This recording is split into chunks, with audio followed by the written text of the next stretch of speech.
Hi, welcome to Your Great Journey. Each week, we offer you brief tips, techniques, and insights to help you move in positive directions and master big change. For more information, please visit yourgreatjourney.com. Your Great Journey is brought to you by audiobook publisher Wetware Media. Wetware Media publishes a wide variety of personal transformation audiobooks available from any major online audiobook retailer. For more information, please visit wetwaremedia.com. That's wetwaremedia.com. Today, we have a conversation with psychologist Dr. Randy Paterson about his audiobook, How to Be Miserable, 40 Strategies You Already Use. In How to Be Miserable, Dr. Paterson outlines 40 specific behaviors and habits which, if followed, are sure to lead to a lifetime of unhappiness. On the other hand, if you do the opposite, you have an effective way to increase your happiness. In this episode, Dr. Paterson talks about his new audiobook and the power of flipping the question and asking, if I wanted to, how would I make myself miserable? He shares tips and exercises to identify the ways you may already be sabotaging your well-being, physically, mentally, emotionally, and socially, as well as ways to break out of old unhealthy patterns. Surprisingly, gaining insight into how to feel happy can be found in this unusual technique.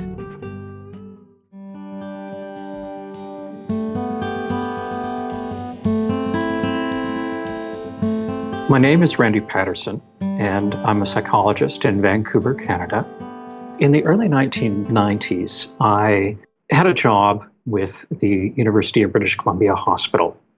The function of that was to prevent people who had been hospitalized and discharged from inpatient care for clinical depression from getting rehospitalized. Our rehospitalization rate within 6 months was about 1/3 of people.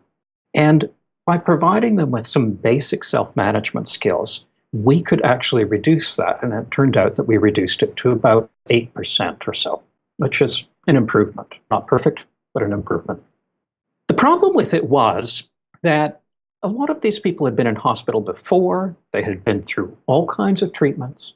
And if we just did a kind of raw cognitive behavior therapy is so wonderful thing, it just wouldn't work very well. And so instead, we had a group therapy exercise where we would ask, well, what would happen if you decided that you wanted to feel worse? What is it that you would do? And people would find that a very strange exercise, but ultimately would go through it and realized that they would do much of what they were already doing. And that seems to be a common finding. If people really examine their lives, sometimes the emotional difficulties that they're experiencing become a little bit less mysterious. Out of that came the book, How to Be Miserable, and from that comes the audiobook. But this book is designed not for that seriously depressed population, but for the general population, for all of us.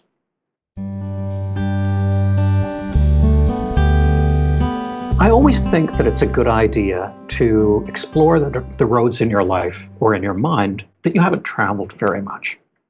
All your life, in almost all areas, virtually every decision that you've made has been at some level about how to feel better. I'll have this on the menu because I think I'll like it. I'll marry this person because I think that'll be nice. I will own this house. I will walk this way on my walk today. All in order to manipulate how I will feel in the future. And the strange thing is, a huge number of us just aren't very satisfied with it. We feel like, well, I should be happier than I am.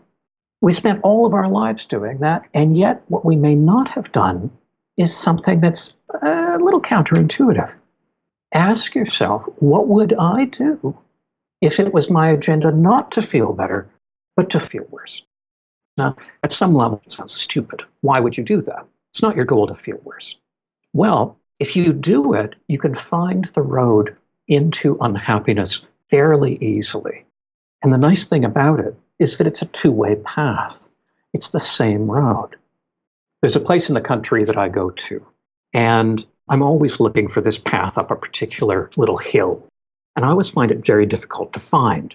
And yet, when I'm halfway up that hill, and I turn around and I look down the hill, I can see the path. It's as plain as day.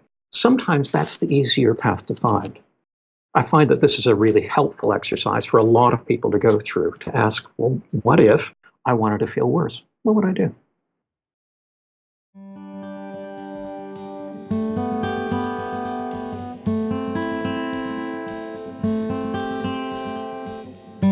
One of the topics of the book has to do with these comfort zones.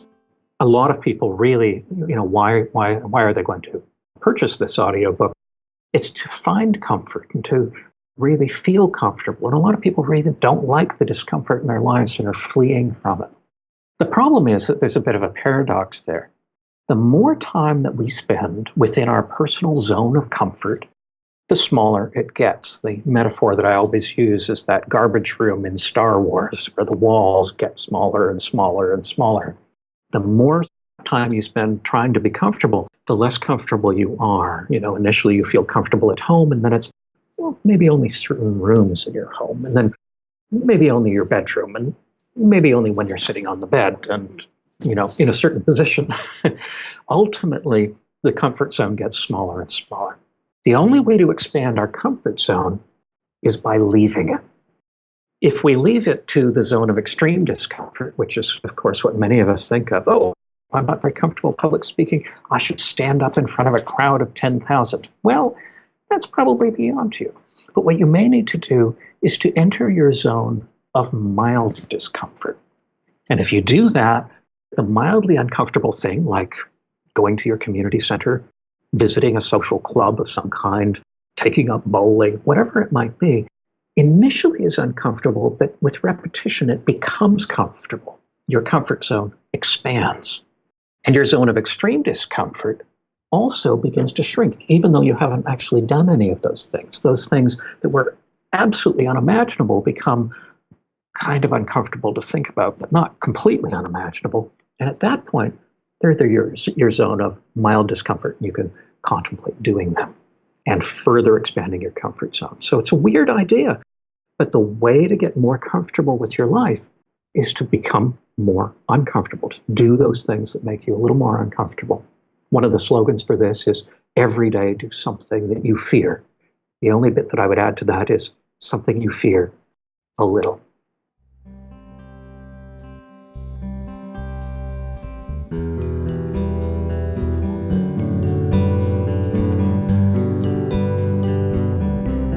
I think that if someone wanted to become a little bit less miserable today, right now, there is something that they can do in 20 minutes.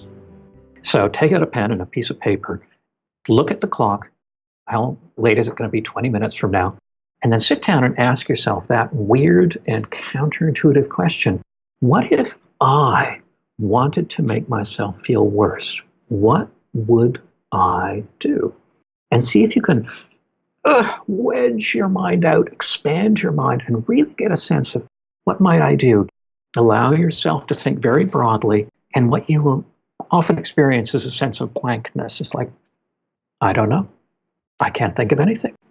And then something will come. And then something else will come. And then the tap will begin to flow.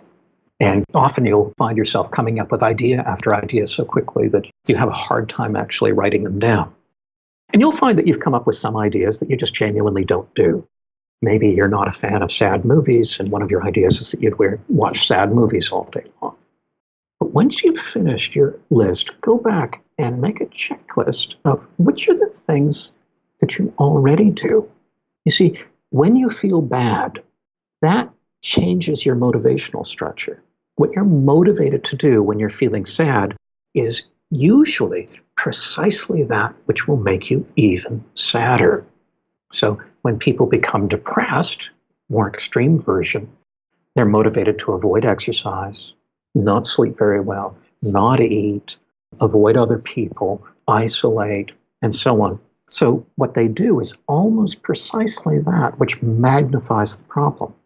In order to overcome depression, the strategy is to do what feels a bit unnatural, which is to work against that. And when we're feeling sad, not clinically depressed, much the same is true. So that 20-minute exercise may be something that a person has never done before. You may never have done that in your entire life. But for that very reason, it's probably a very rich exercise for a person to do.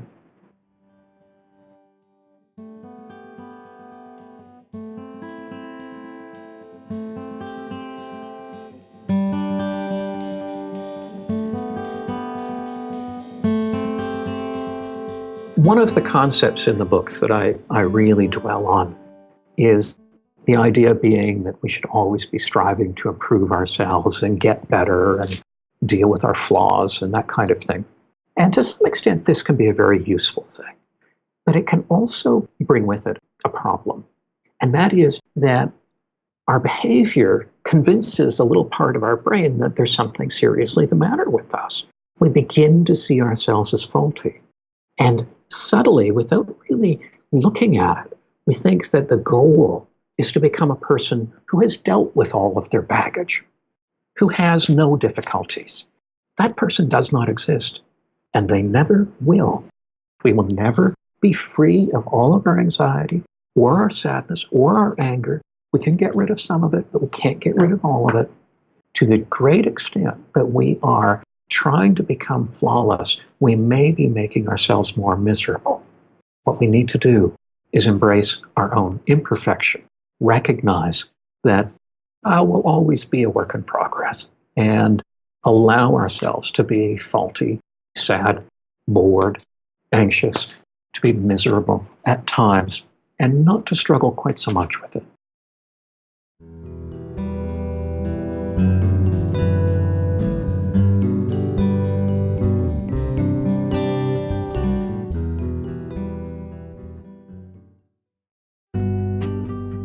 Thanks for listening to this conversation with Dr. Randy Paterson, author of the audiobook, How to Be Miserable, 40 Strategies You Already Use. You can purchase the complete audiobook from any major online audiobook retailer. If you'd like more information, please visit yourgreatjourney.com. Please be sure to subscribe to the show so you don't miss an episode. And if you like the show, please rate and review it. And please share it with friends who might also enjoy the show. Have a great week.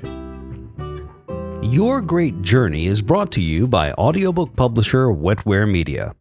Wetware Media publishes a wide variety of personal transformation audiobooks available from any major online audiobook retailer. For more information, please visit wetwaremedia.com. That's WETWAREMEDIA.com.